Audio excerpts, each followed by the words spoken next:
Of India ఆధ్వర్యంలో జరిగే విద్యార్థి వేదన దీక్షకు విచ్చేసినటువంటి అతిరథ మహారథులు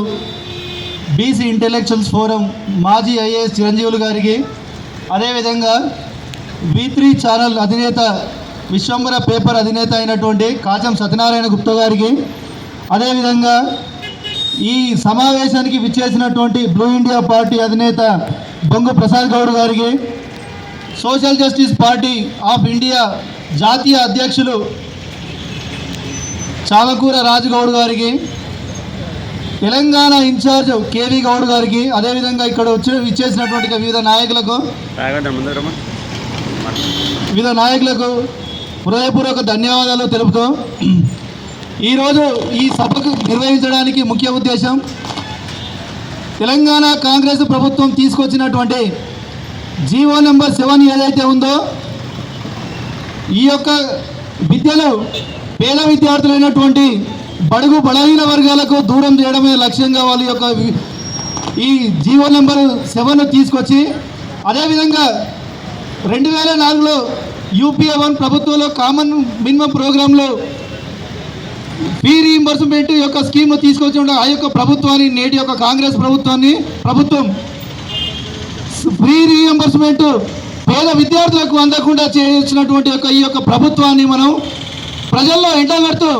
విద్యా హక్కు యొక్క చట్టాన్ని కూడా మనం అమలు చేసే విధంగా పెద్ద ఎత్తున తెలంగాణ రాష్ట్ర వ్యాప్తంగా ఉద్యమాలు చేస్తూ ఈ యొక్క పేద విద్యార్థులకు స్కాలర్షిప్లు కానీ ఫీ రీయింబర్స్మెంట్ కానీ అంతేవిధంగా చేసే విధంగా మన యొక్క రాష్ట్ర వ్యాప్తంగా ఉద్యమాలు చేసి పేద విద్యార్థులు చదువుకొని, అదేవిధంగా దాదాపుగా తెలంగాణ ప్రభుత్వం 2014లో ఏర్పడింది.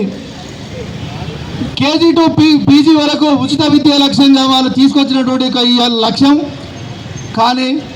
ఆ యొక్క విద్య కార్పొరేట్ విద్యగానే తయారైంది, కానీ పేద విద్యార్థులకు దక్కకుండా పోయింది. సో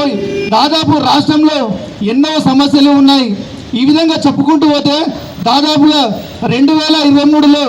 ఈ యొక్క కాంగ్రెస్ ప్రభుత్వం కామారెడ్డి డిక్లరేషన్లో ఎన్నో యొక్క హామీలను ప్రకటించింది, కానీ ఏ యొక్క హామీని మరి సాధించినటువంటి యొక్క దాఖలాలు. సో ఈ విధంగా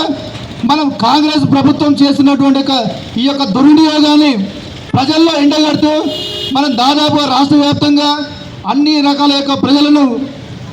మద్దతు కూడగడుతూ కాంగ్రెస్ ప్రభుత్వం పైన యొక్క పెద్ద యుద్ధాన్ని చేయవలసిందిగా ఈ యొక్క సభ ముఖ్యంగా నేను విజ్ఞప్తి చేస్తున్నాను. జై తెలంగాణ, జై social justice party of India.